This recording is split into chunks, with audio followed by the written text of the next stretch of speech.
Antes de empezar a ver esta página, cierra los ojos y deja la respiración completamente sola. Permite que los pulmones, por sí solos, se paren si se quieren parar. Inspiren si quieren inspirar. Siente lo que sientes cuando inspiras. Siente lo que sientes cuando expiras.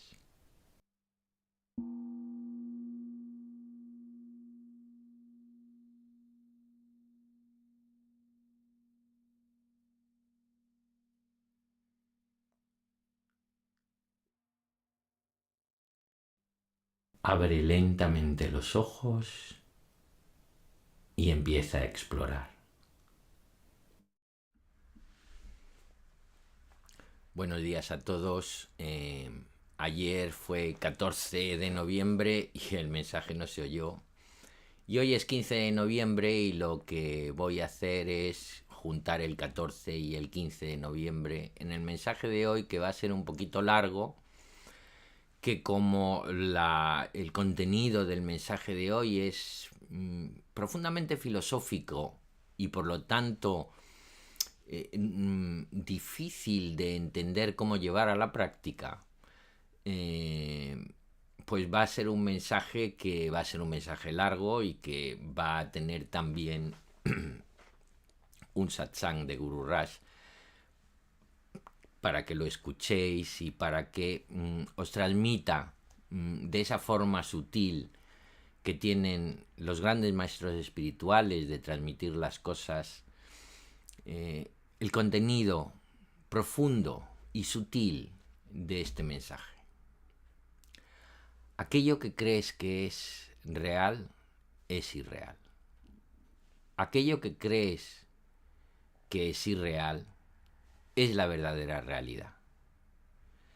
Y entended esto. Y es difícil de entender y es muy sutil. Aquello que consideras que es real,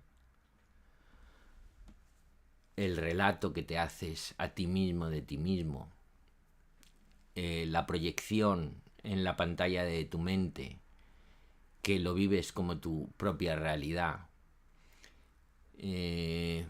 aquellas cosas que buscas confirmar con tu mente si es real. Y cuando entramos en la espiritualidad y en la mística, y entonces nos preguntamos y investigamos en el no dualismo y la conciencia y qué es lo que es real y qué es lo que es irreal. Y cuando pensamos sobre Dios, buscamos confirmar con nuestra mente si es real. Nosotros necesitamos o estamos todo el día buscando confirmar con nuestros pensamientos aquello que es real. Esta persona es una mala persona y nuestros pensamientos nos confirman esa realidad. Sin embargo, no hay ningún pensamiento que te pueda confirmar aquello que es real. Porque lo real, la divinidad, es algo que solamente se puede experienciar. No se puede nombrar. En la tradición judía, Dios no se puede decir, es el innombrable.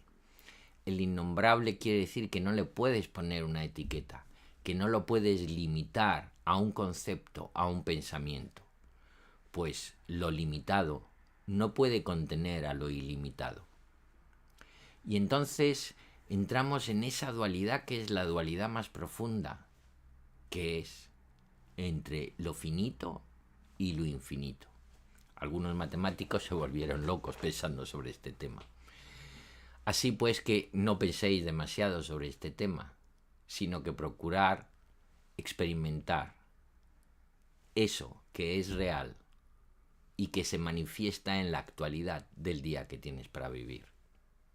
Os dejo ya con las palabras de Guru Sananda Yogi del libro Respuestas al Corazón en la voz de Elda Hidalgo, tanto del día 14 como del día 15 de noviembre. 14 de noviembre. Lo irreal es lo real. Es el camino, la verdad y la vida. Yo estoy comprometido con la verdad, con lo real. Y así llegamos a nuestra premisa de partida. Yo no sé quién soy. Yo no conozco la fuerza que está involucrada en la creación o manifestación de la vida. Estos son temas vitales de los que la gente no sabe nada. Despierta, levántate y no pares hasta llegar a tu objetivo. Y aún más, sé valiente. Déjame contarte un pequeño secreto y comprende esto bien. Aquello que piensas que es real, no es real para nada. Aquello que piensas que es irreal, es la verdadera realidad. La verdadera realidad es eso que no puede encontrar ninguna confirmación en tu mente que diga que es real. No puedes. 15 de noviembre. Un vacío que llena. Él está siempre llamando. Ábrele la puerta. Él es tu príncipe, tu princesa. El pensamiento con sus propias formas nunca podrá concebir aquello que no tiene forma. El apego es ilusión. Los opuestos se funden en un cierto momento en su propia verdad, donde cesan todos los engaños, donde el amante y el amado simplemente se funden en unidad, en una fusión divina, donde hasta se pierde el tiempo.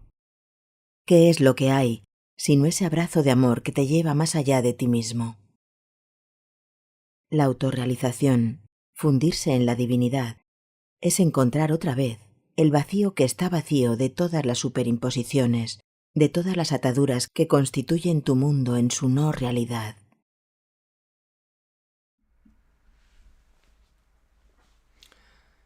Y este mensaje que tiene muchas variables, una de ellas es, y bueno, hoy la práctica va a ser reflexiva, hoy la práctica va a ser de Jnana Yoga, en el sentido de que vamos a utilizar el pensamiento para discernir entre aquello que es real y aquello que es irreal.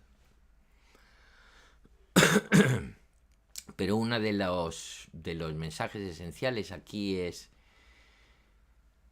levantaros, despertaros y no paréis hasta que el objetivo sea conseguido, que no es otra cosa que no te conformes con una pequeña realidad, no te conformes con ser un poquito feliz y bueno, ir tirando por la vida.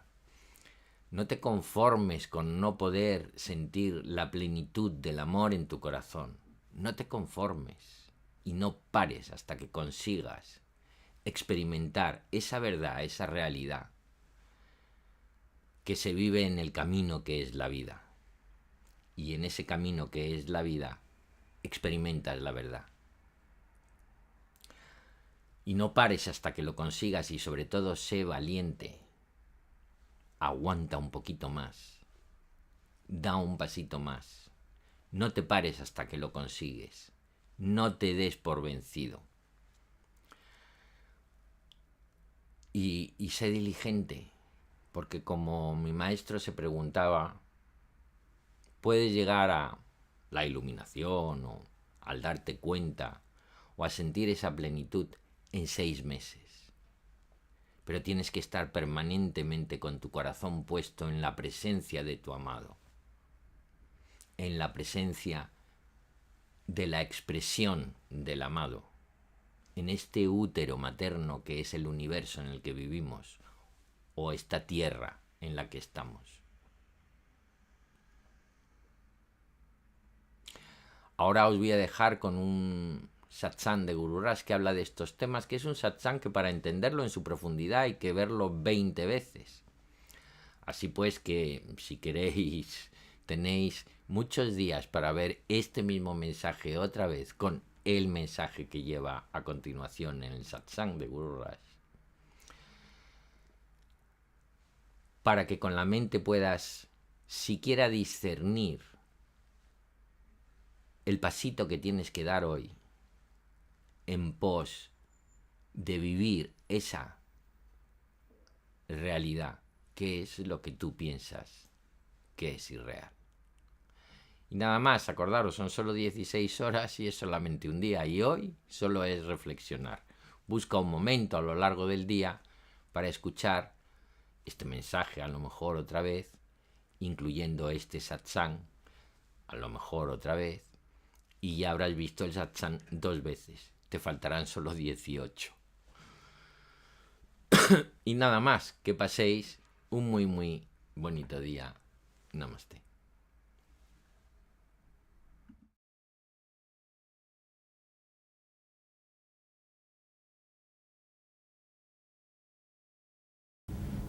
No one asks you to become desireless. No one asks you to be totally non-attached, because your very nature is such that even the enlightened man must have that 2% attachment, otherwise he would not be able to exist in a body. But there is something that one has to remember, that although you are attached to this flower or to your beloved one, the craving is not there. And any form of craving produces problems within you. So have all the attachments you want to have. And I've said this many times. If you have a 5-roomed house, there is nothing wrong in having a 10-roomed house. But are you hankering for the 10-roomed house? Are you craving for it? Is it going to do something for your ego self? That I drive a better Cadillac than the Volkswagen my neighbor drives. Or I wear a better suit than my pal Jim. Dear say. So what is happening here? The mechanics are these, that you are bolstering your ego and creating unnecessary wants within yourself, and the very creation of unnecessary wants brings you suffering and misery. So, while living in this relative world, you could never be non-attached. And if you want to become detached, then you go away into some forest and escape from yourself. That's detachment. Non-attachment contains a beauty of its own. So have all the attachments you want to have, but it must be devoid of hankering. It must be devoid of the sense of bolstering up your ego, because what would happen then? That you would not be living within yourself. You'll be living in your ego self, which is none else but composed of thought formations. And what reality, what tangibility is there in thought forms which are forever changing all the time. And that is the idea a person has to develop, that I am forever the same. I have not changed at all. For I come from the land of changelessness, and I will reach the land of changelessness. So from the non-changing, we are proceeding to non-changing.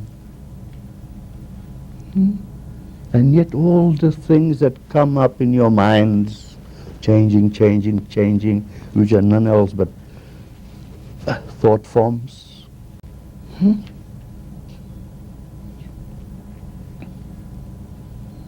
So my little daughter sitting over there, she thinks she's so pretty.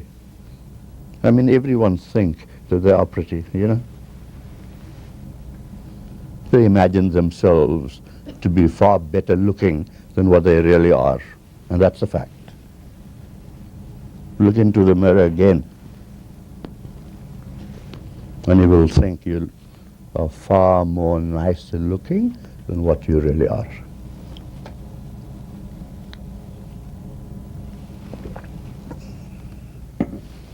So, we are so much involved in our outer stuff that surrounds us.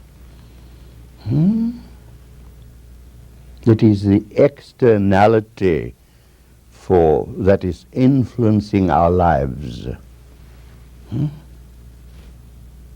And everything which is external has the quality of motion, and wherever there is motion, there has to be change, which any science can tell you about.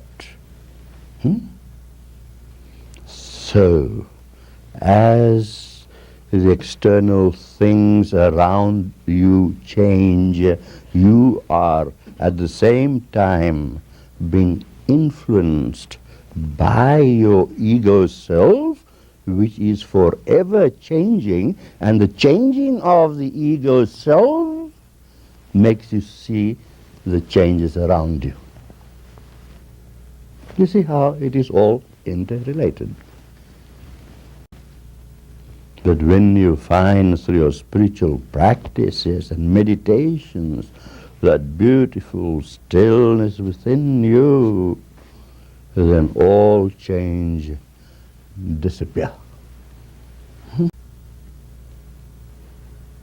All change disappear, and you start appreciating what life is really about. Our greatest trouble lies in the non-appreciation of life, for we do not know rather what life is all about. How many here could truly say that I know myself? How many of you could truly say that I know my life?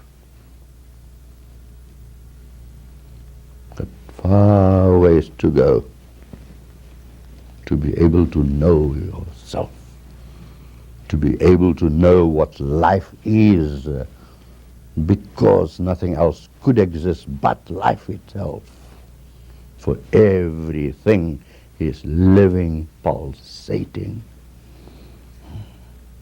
There are so many automatic processes going on in this universe of ours, even within your own bodies,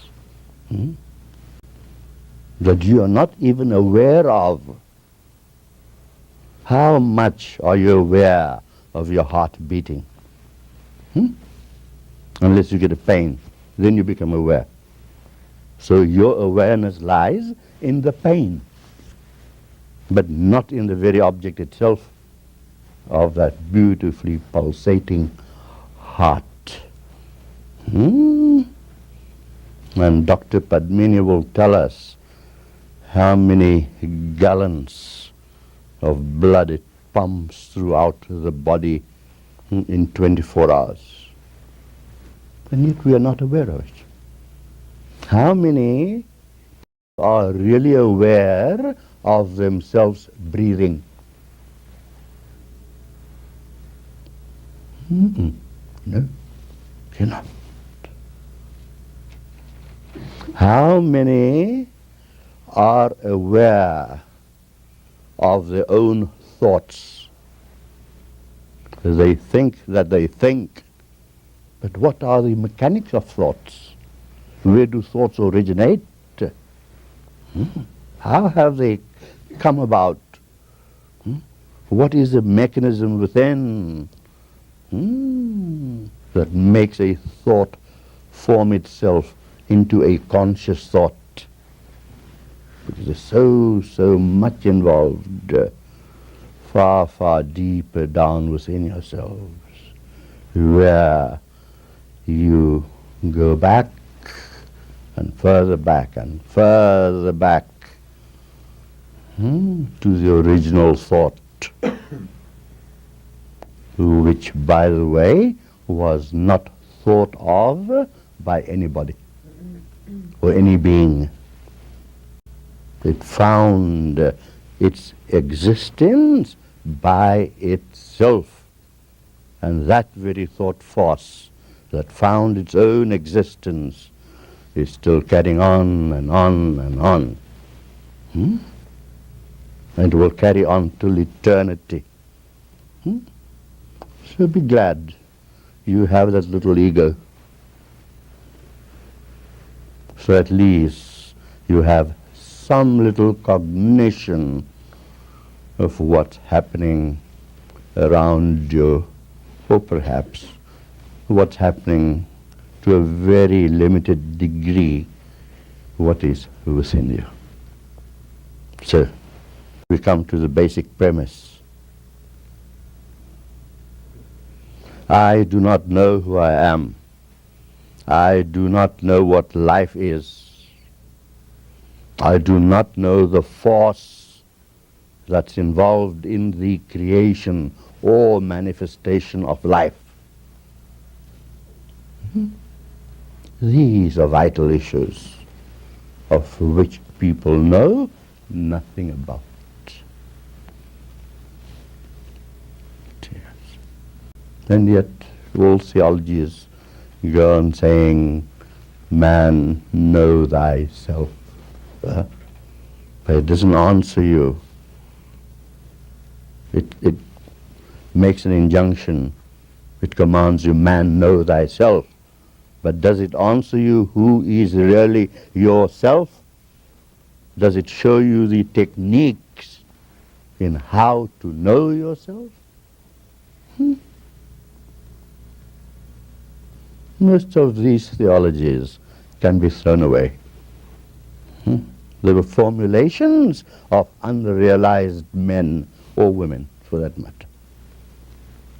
Because if they were self-realized, they will tell you the why and the wherefore of things. When they say, man, know thyself, it must explain you who is thyself. And what force is there that governs the self.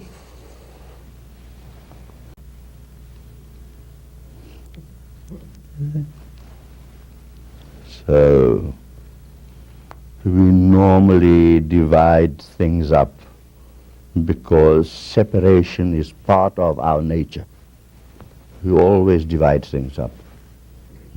This glass is separate from me, and you are separate from her. Or whatever the case might be. Or I am separate from that video camera.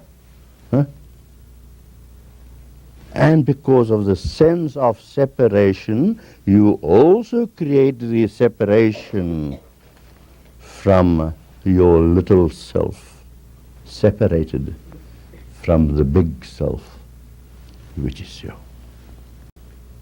And what is the big self? The reality which exists within you. That is the big self.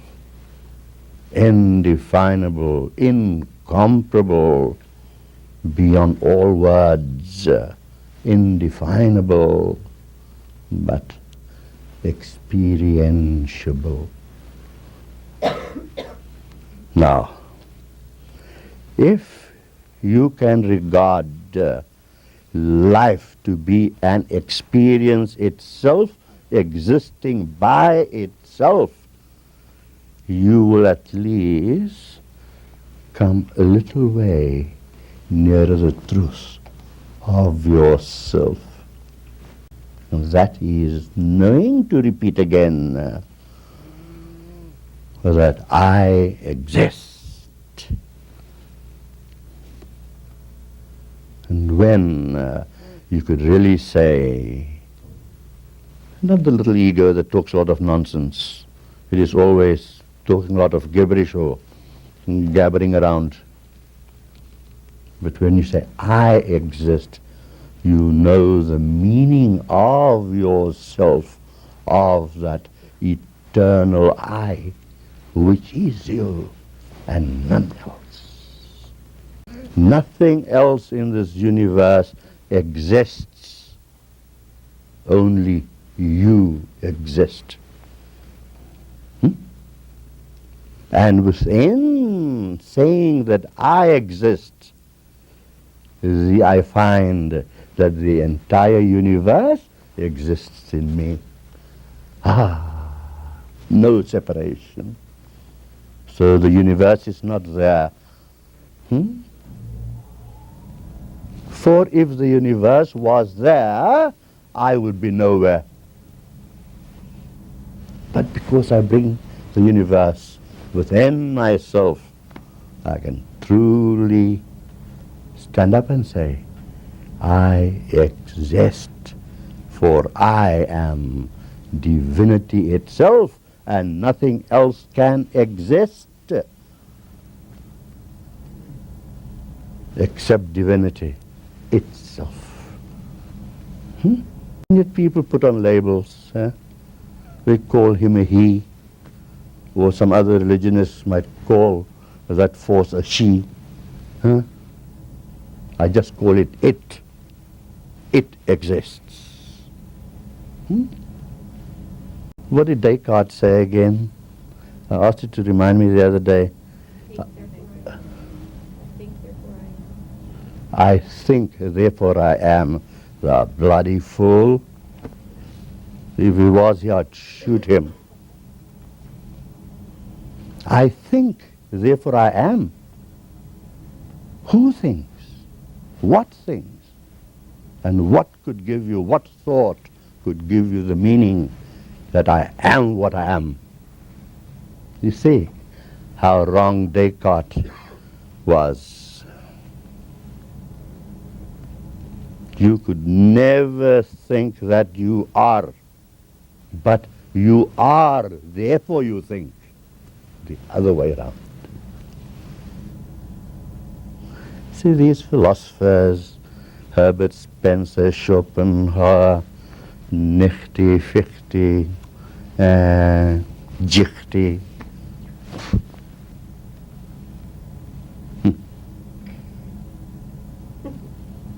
What a waste of valuable time. And Kant, too, he spelled his name wrong.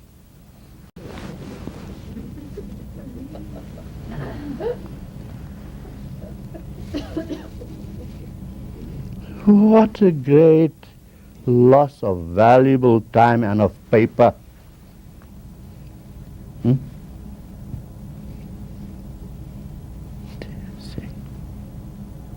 With us it is different. I with a touch can make you experience who you are. You just have to be a bit ready for it. I beg your pardon. You just take one step and I will take you 10 steps further. That is my responsibility. And if you can only walk one step, I will carry you for 10 more to give you a rest. And then kick your backside and say, now come on, do some more walking. And when you feel tired, I'm still there with you. Yes, these are truths. These are true teachings which must come within one's realization. And do not think that you've realized something, because realization has nothing to do with thought.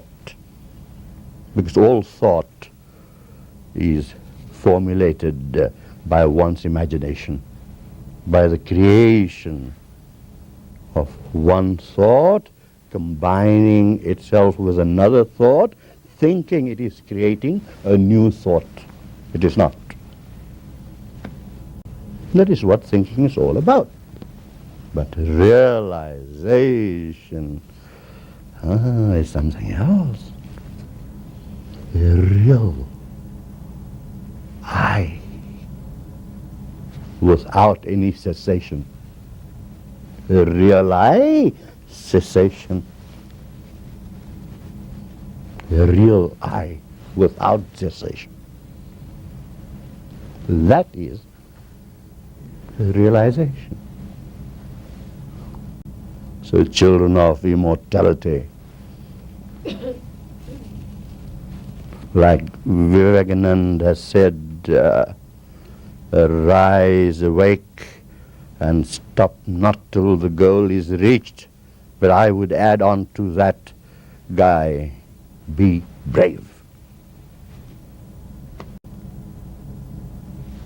Let me tell you a little secret.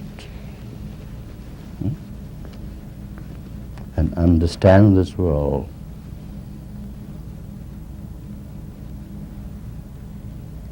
That which you think is real is not real at all. That which you think is unreal is true reality. Huh? Do you get that?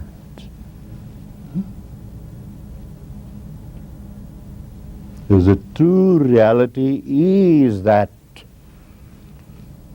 it that cannot find any confirmation in your mind saying that it is real. It can't.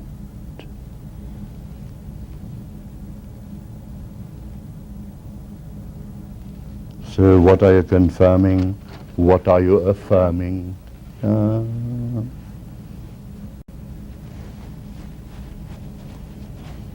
This world is pregnant.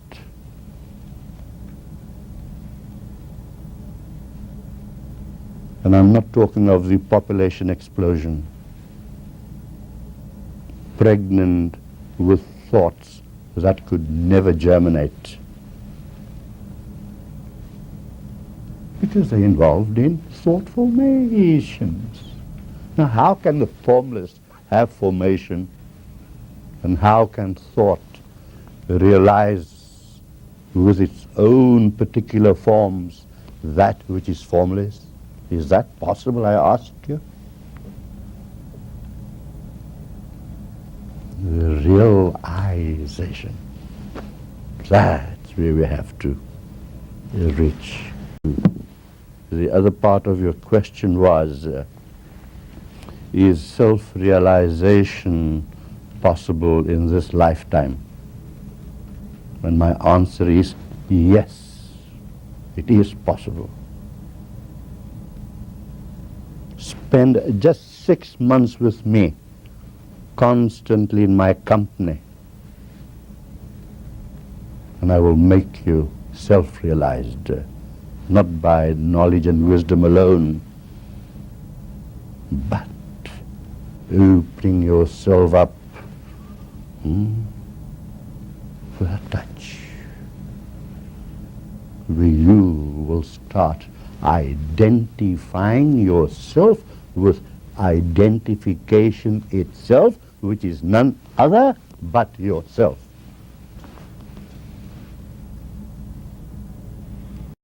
It's possible. Some people are lazy, perhaps, or they do not know the meaning of the wherefore and the why, and it might take millions of lifetimes, perhaps. Not necessary. Why wait so bloomin' long? Find it here and now.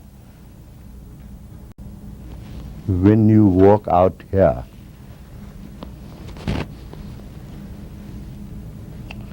do you realize you're walking? No.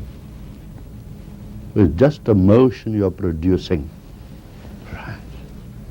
But feel the ground that you are walking upon. Then you will know that my feet are firmly planted on this ground, and I make my feet and the ground as a basis of my personal reality. Look up at the sky. Huh? What do you see? If you ask someone, they say, oh, the sky is blue. Rubbish. The sky is not blue.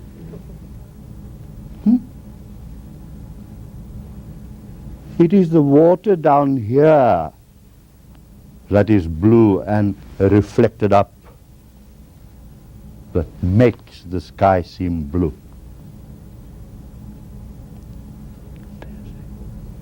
Touch the sky and see if it's blue or not.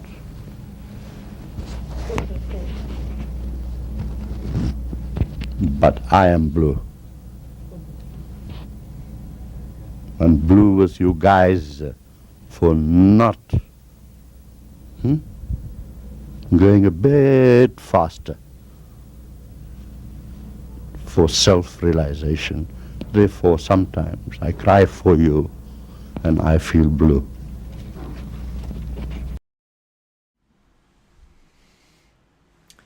Y bueno, con esto termina el mensaje reflexión de hoy.